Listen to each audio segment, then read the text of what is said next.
Hello दोस्तों, स्वागत है आप लोग को बीपीएससी स्टडी जोन में। दोस्तों, आज हम लोग देखने वाले हैं बिहार सचिवालय के लिए एक न्यू प्रैक्टिस सेट, जिसमें आगामी और भी एग्जाम होने वाले हैं। वहाँ पे इससे क्वेश्चन आने की बहुत संभावना है दोस्तों। चलिए तो क्वेश्चन को हम लोग स्टार्ट करेंगे। यहाँ पे क्वेश्चन है हम लोग का, नेशनल हेराल्ड समाचार पत्र किसने प्रारंभ किया था? तो आंसर हम लोग का हो जाएगा जवाहरलाल नेहरू के द्वारा। यानी नेशनल हेराल्ड जो समाचार पत्र है जवाहरलाल नेहरू के द्वारा प्रारंभ किया गया था। इसके बाद दूसरा क्वेश्चन देख लेते हैं, मेगास्थनीज चंद्रगुप्त मौर्य के काल में क्या था? तो यहाँ पे आंसर हम लोग का हो जाएगा राजदूत। यानी मेगास्थनीज चंद्रगुप्त मौर्य के कार्यकाल में राजदूत था। इसके बाद अगला क्वेश्चन देख लेते हैं। यहाँ पे तीसरा क्वेश्चन है कि गुरु गोविंद सिंह की शिक्षा कहाँ हुई और उन्होंने पर्शियन कहाँ सीखी? तो आंसर हम लोग का तीसरा नंबर का हो जाएगा सी, यानी पटना में। इसके बाद अगला क्वेश्चन है कि अमजद अली खान किस यंत्र बजाने के लिए जाने जाते थे? तो आंसर हम लोग का हो जाएगा सरोद। यानी अमजद अली खान सरोद बजाने के लिए जाने जाते हैं। इसके बाद अगला क्वेश्चन है, अबेकस की खोज इस दौरान हुई? तो यहाँ पे ग्रीक सभ्यता काल में अबेकस की खोज हुई।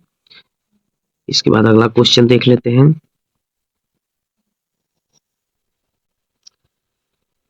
18वीं शताब्दी में किस देश ने जर्मनी पर शासन किया? तो 18वीं शताब्दी में ऑस्ट्रिया ने जर्मनी पर शासन किया।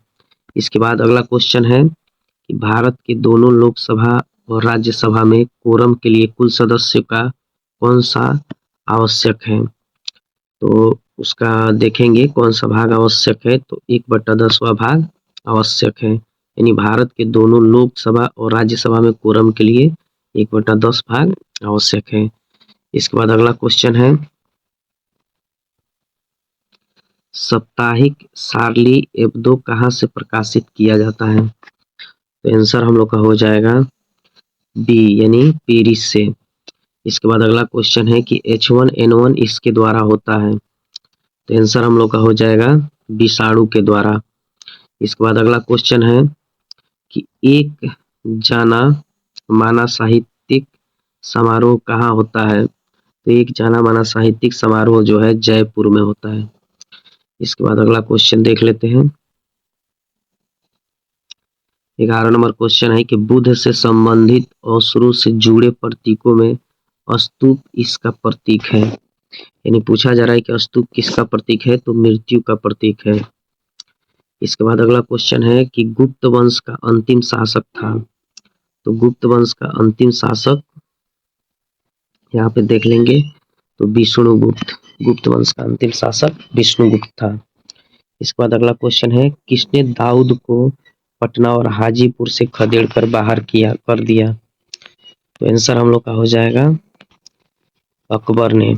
यानी अकबर ने दाऊद को पटना और हाजीपुर से खदेड़ कर बाहर कर दिया। इसके बाद अगला क्वेश्चन देखिए, 14 नंबर क्वेश्चन हम लोग देखेंगे यहाँ पे,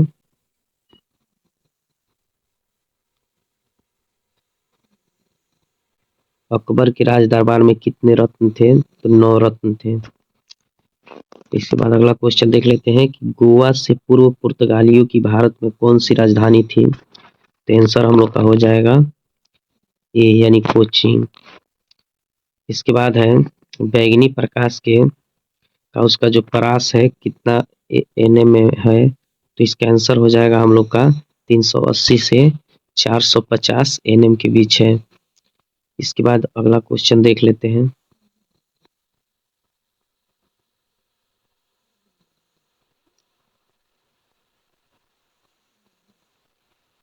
अगला क्वेश्चन हम लोग का है कि एक रोगी के शरीर के अंदर देखने के लिए क्या उपयोगी है?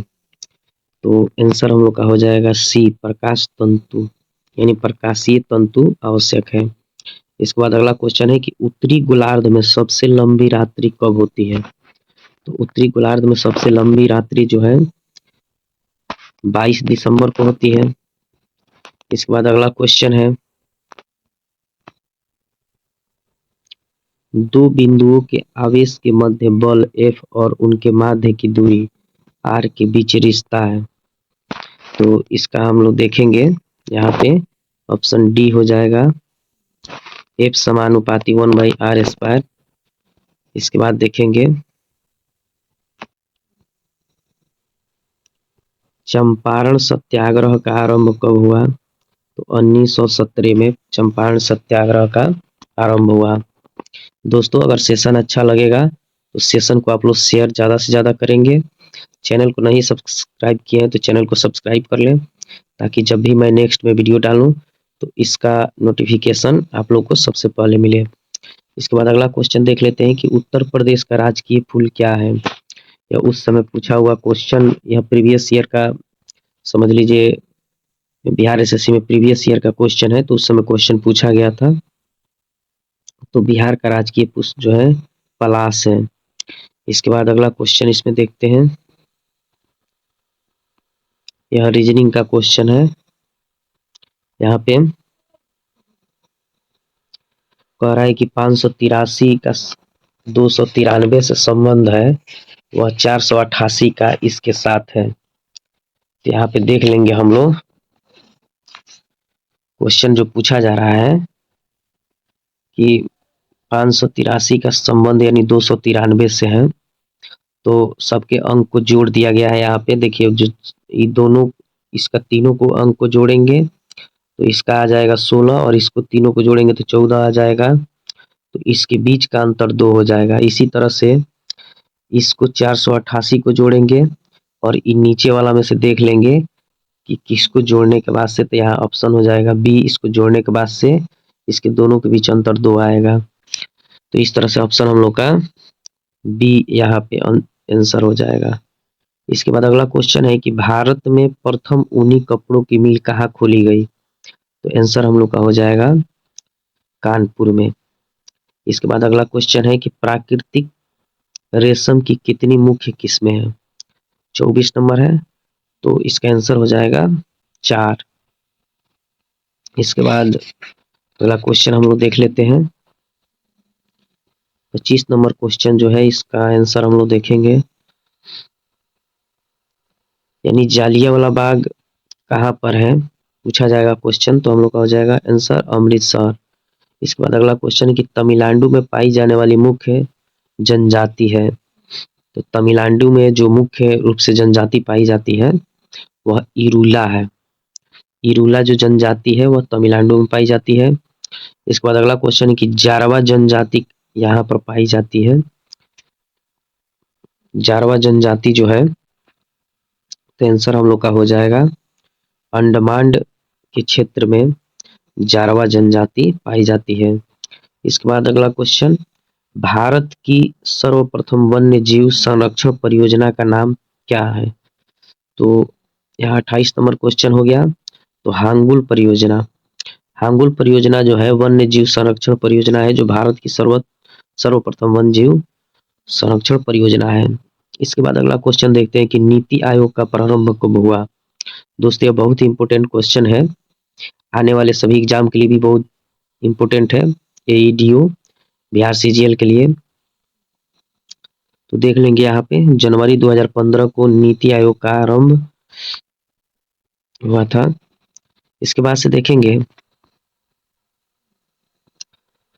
पवनार आश्रम के संस्थापक कौन थे? तो यहाँ पे आंसर हम लोग का हो जाएगा विनोबा भावे। पवनार आश्रम के संस्थापक विनोबा भावे थे।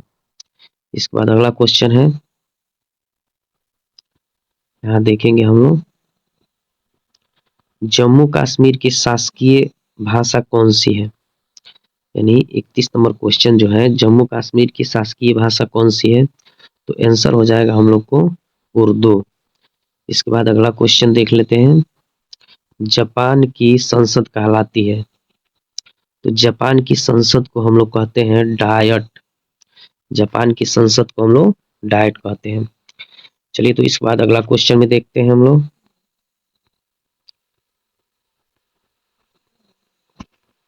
अगला क्वेश्चन है हम लोग का, यहाँ पे देख लेते हैं।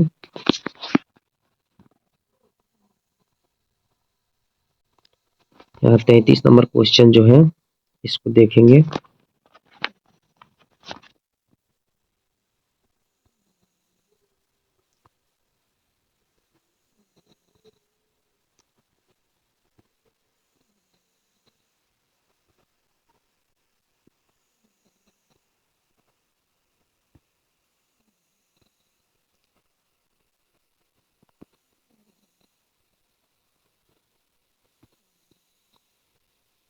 चलिए क्वेश्चन देख लेते हैं आप। यहाँ पे रियाल किस देश की मुद्रा है? तो आंसर हम लोग का हो जाएगा 33 का, यहाँ पे सी हो जाएगा, सऊदी अरब की मुद्रा है। इसके बाद भारतीय जो झंडे में जो चक्र का रंग होता है वो कौन सा होता है? तो यहाँ पे आंसर हम लोग का हो जाएगा, देख लेंगे। यानी क्वेश्चन 34 जो है इसका आंसर हम लोग का हो जाएगा, ये हो जाएगा नीला। और भारतीय झंडे में चक्र का रंग जो है नीला होता है। इसके बाद अगला क्वेश्चन है, वंदे मातरम का अंग्रेजी में अनुवाद किसने किया? तो वंदे मातरम का अंग्रेजी में अनुवाद अरविंद घोष ने किया। अरविंद घोष के द्वारा अंग्रेजी में अनुवाद किया गया।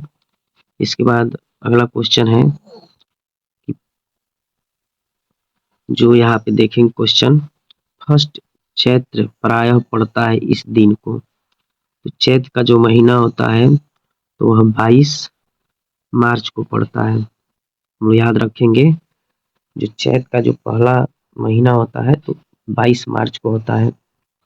इसके बाद अगला क्वेश्चन है कि सत्यमेव जयते यहाँ से लिया गया है। तो सत्यमेव जयते जो है यह मुंडको उपनिषद से लिया गया है। इसके बाद अगला क्वेश्चन है कि मार्च 2016 में गतिमान एक्सप्रेस की आजमाइशी यात्रा दिल्ली और इस शहर के मध्य की गई। 2016 का करंट अफेयर्स का है लेकिन फिर भी देख लेंगे। इसका आंसर हो जाएगा हम लोग को ऑप्शन डी, आगरा शहर में। इसके बाद अगला क्वेश्चन देख लेते हैं कि यहाँ पे किसका उपनाम द बॉल है? तो आंसर हो जाएगा हम लोग का डी, राहुल द्रविड़ का नाम द बॉल है। इसके बाद अगला क्वेश्चन है कि रेड क्रॉस का मुख्यालय कहाँ पर है? तो रेड क्रॉस का जो मुख्यालय है वह स्विट्जरलैंड में है। अगला क्वेश्चन देखते हैं, आनंद मठ के लेखक थे। तो आनंद मठ के लेखक जो है बंकिम चंद्र चट्टोपाध्याय हैं। यानी आनंद मठ के लेखक बंकिम चंद्र चट्टोपाध्याय। इसके बाद अगला क्वेश्चन है कि द ओडेसिटी ऑफ होप किसने लिखी? तो आंसर हम लोग का हो जाएगा यहाँ पे ऑप्शन सी हो जाएगा, ओबामा के द्वारा द ओडेसिटी ऑफ होप लिखा गया।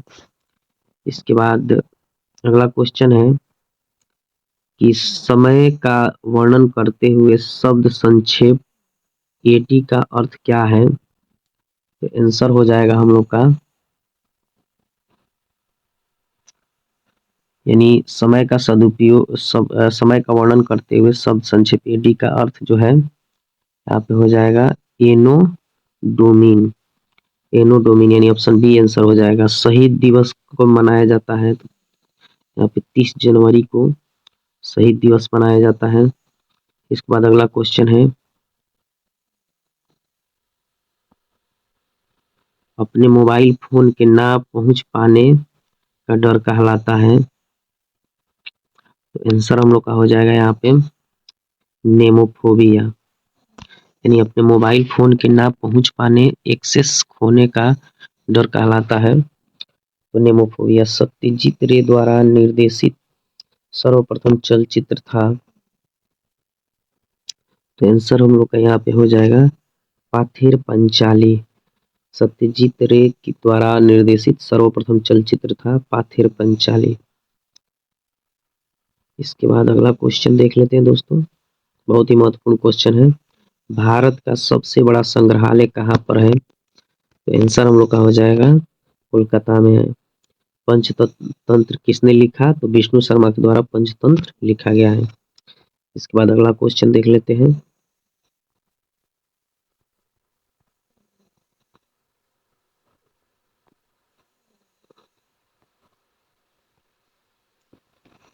यहाँ पे अगला क्वेश्चन है हम लोग का, कौन उसके आयुर्वेद के ज्ञान के लिए प्रसिद्ध था? तो आंसर हो जाएगा हम लोग का यहाँ पे धन्वंतरी। इसके बाद देखेंगे आईपीएल क्रिकेट का आरंभ कब हुआ? तो आईपीएल क्रिकेट का आरंभ जो है 2008 को हुआ। इसके बाद देखेंगे लाइपेज द्वारा वसा के जलीय अपघटन पर मिलता है। तो आंसर हम लोग का हो जाएगा ऑप्शन बी वसीय अम्ल और ग्लिसरॉल। इसके बाद अगला क्वेश्चन है, भारतीय मानक समय ग्रीनविच माध्य समय से इतना आगे है। तो आंसर हो जाएगा हम लोग का 5.5 घंटा। इसके बाद अगला क्वेश्चन है कि दुनिया का सबसे बड़ा दलदल गीला स्थान कहाँ पर है? तो आंसर हो जाएगा एशिया में है। इसके बाद अगला क्वेश्चन है कि मानचित्र में समुद्र की समान गहराइयों को जोड़ने वाली रेखाओं को कहते हैं। तो आंसर हो जाएगा हम लोग का ऑप्शन सी आइसोबाथ। यहाँ पे अगला क्वेश्चन देखते हैं 55 नंबर, यह एक ठंडी और शुष्क वायु है। तो आंसर हो जाएगा हम लोग का बोरा। बोरा एक ठंडी और शुष्क वायु है। इसके बाद अगला क्वेश्चन है, वह नदी जो दिल्ली में बहती है। तो यहाँ पे आंसर हो जाएगा यमुना नदी जो दिल्ली में बहती है। इसके बाद देखेंगे इरावती नदी किस में गिरती है? इरावती नदी जो है बंगाल की खाड़ी में गिरती है। ऑप्शन ए हो जाएगा आंसर हम लोग का। इसके बाद अगला क्वेश्चन देख लेते हैं। इसके बाद से पूछा जाएगा कि मान लीजिए पूछेगा कि नील नदी कहाँ गिरती है? तो भूमध्य सागर में गिरती है। बोलगा नदी कहाँ गिरती है? तो देखेंगे कि कैस्पियन सागर में। वही पूछेगा मेकांग तो दक्षिण चीन सागर में। अमेजन तो अटलांटिक महासागर में। नाइजर तो गिनी की खाड़ी में। लीना तो लाप्टेव सागर में जिसको आर्कटिक महासागर बोला जाता है। और मैकेंजी तो ब्यूफोर्ट सागर में। तो इसमें 2-3 चीजें इंपॉर्टेंट है कि मान लीजिए नील पूछेगा तो भूमध्य सागर में, बोलगा पूछेगा तो कैस्पियन सागर में, और मेकोंग पूछेगा तो दक्षिणी चीन सागर में। इसके बाद अगला क्वेश्चन देख लेते हैं।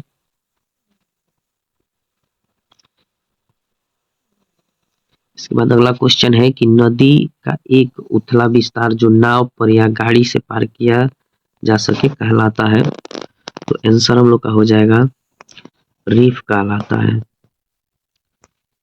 इसके बाद अगला क्वेश्चन देखते हैं कि दुनिया का सबसे बड़ा द्वीप। तो दुनिया का सबसे बड़ा द्वीप जो है ग्रीनलैंड द्वीप है। दुनिया का सबसे बड़ा द्वीप ग्रीनलैंड द्वीप है, जिसका विस्तार अगर देखा जाए 21,75,000 वर्ग किलोमीटर में इसका विस्तार होगा। यहाँ पे देखेंगे वह एक संग्रहित फल है। तो आंसर हो जाएगा शहतूत। शहतूत एक संग्रहित फल है। और जान लीजिए आप लोग कि वह फल जो अंडाशय से उत्पन्न होता है उसे हम लोग सत्य फल कहते हैं, तथा जो पौधे के अन्य भागों से उसे असत्य फल कहते हैं। तो फलों का अध्ययन पोमोलॉजी में किया जाता है। और शहतूत के वृक्ष पर रेशम का कीड़ा पाला जाता है। इसका जो कुछ महत्वपूर्ण यह जानकारी था। इसके बाद अगला क्वेश्चन देख लेते हैं। बज शहर यहाँ पे है। तो आंसर हम लोग का हो जाएगा बज शहर जो है ऑस्ट्रिया में है। इसके बाद से देखेंगे ut+1/2 at² चिन्हों का अर्थ सामान्यतः किस आयाम पर है? तो देखेंगे यहाँ पे आंसर हो जाएगा हम लोग को ऑप्शन बी एल। इसके बाद अगला क्वेश्चन देख लेते हैं। शाखीय भौतिकी के नियम इन कोणों पर लागू होते हैं जिनका अर्थ है तो आंसर हम लोग का हो जाएगा ऑप्शन ए 10⁻⁻⁶m। दोस्तों आई होप कि मेरा वीडियो अच्छा लगा होगा आप लोग को। वीडियो अच्छा लगा हो तो वीडियो को लाइक करें, शेयर करें और चैनल को सब्सक्राइब करें। मिलेंगे नेक्स्ट वीडियो में, तब तक ले जय हिंद दोस्तों।